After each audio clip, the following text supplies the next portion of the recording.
Now, an all-Australian blockbuster is about to hit the big screen. Furiosa! We've come too far.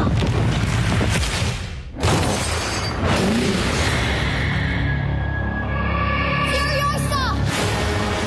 They took Furiosa!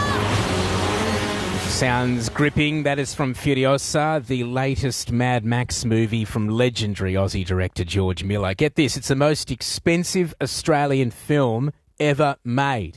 And if the government gets its way, there could be more Aussie content in the pipeline. The federal government's looking at putting in local content quotas for streaming services. But there are questions now over who's going to crew all of these projects. Industry insiders say some recent productions have actually had to bring crew in from overseas, all because we don't have the skills available here. So for more on what can be done about that, film and television production company Australian Production House's CEO Louise Schultze is with us now. Louise, good morning. Thank you for your time. Good morning, Tom. How are you? I'm well, thank you. So give us a sense of, I guess, the magnitude of this, firstly. How big is this shortage of workers in Australia at the moment? Look, we've noticed it post-COVID. So a lot of people left the industry after the 2 years of lockdown, and a lot of industries suffered through that. But there was a big walk out the door. And then following that, we had the writer strikes in the US, which also played an impact on the process. And I think that has left us with, we saw this way back in 2020, that this was sort of probably going to be the case as it kept going.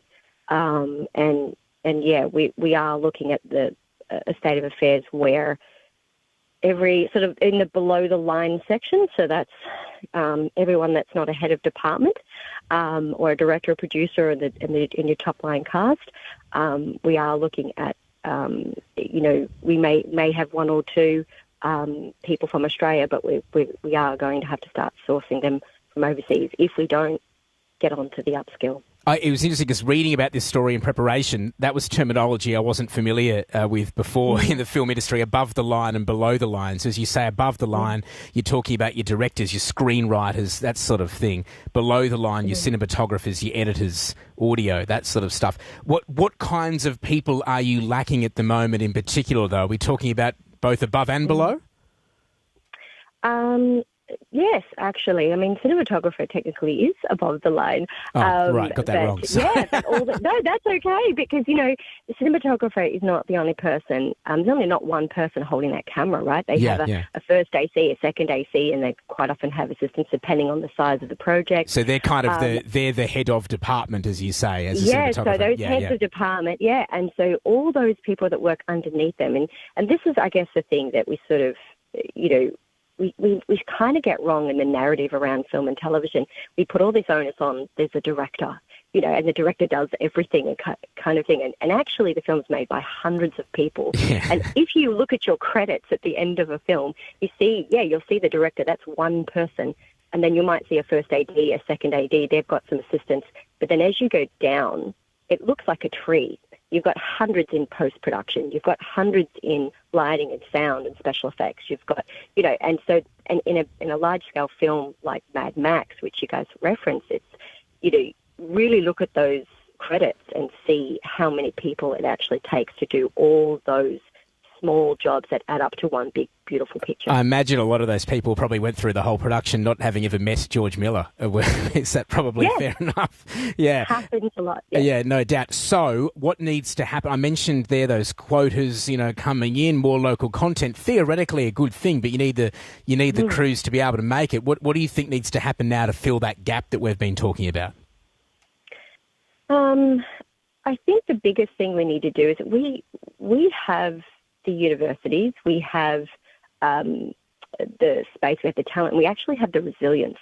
Australia is a wonderful, resilient, strong country with really amazing artistic people, and Hollywood have been stealing them for a long time. So we know we can produce the quality of work here. I think the issue is that we once upon a time had a system where networks would, they would commission their own content. So that's the free-to-air network, 7, 10, 9, so on, ABC, SBS. And so they would commission their own projects. Now it's sort of all pushed out to contractual companies. So a company like ours will come in and make the show for them. And those FDAs used to have a pathway program where people would come in and they would learn as an intern, or and they'd get coffees. They would sticky tape the cords down on the ground. They would do all these kinds of things, but they were learning and they were learning. Very similar. And I always talk about how similar the construction industry is to the film industry. Yeah, where you have one big project that you have to do. There's an order to it.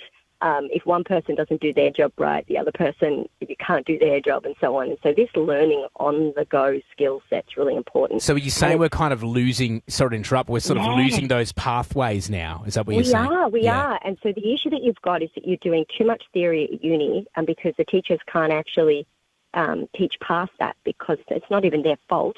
It's that they need more job-ready skill sets, and the only way to do that is inside the industry. So, we've been running at APH cadetship programs, which run like an apprenticeship but without any support from the government.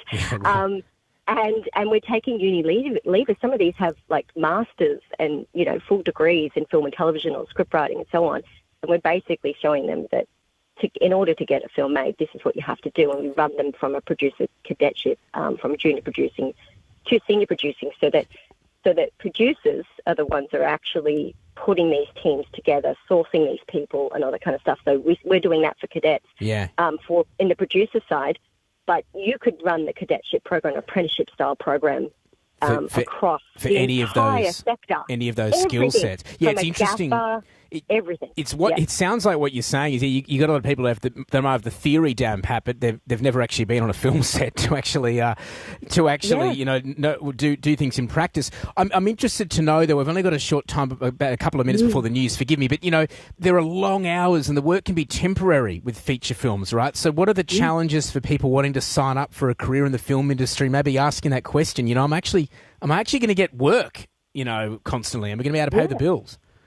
Well, again, very similar to the construction industry. You go from job to job to job to job. Yeah. If there was an apprenticeship-style system, you're taking these experienced people who are getting those job to jobs because they've got the credits, and credits matter in the industry. So you have to have previous experience in order to get more work, which is hard if you don't have that previous experience. But if you're an apprentice working with someone and you're following them from job to job, you're getting those credits, and then you can, once you've finished. Now you are fully qualified and you can do the same. It has been working for the construction industry for a very long time, this system, and we need to be doing the same. So if we've copied that, then you've got those direct pathways, and you're solving this problem long term. If the quotas go up, which we're hoping they will for Australian content at the moment, they're going to be Australian films and television shows with Australian stories made by foreign workers. So we need to be sure that we get this right long term. A very good way of putting it. Indeed, look at challenges ahead, but as you say, good to hear that we might be, seeing more Australian content on our screens at the same time. Louise, thank you very much for joining us. Appreciate your time.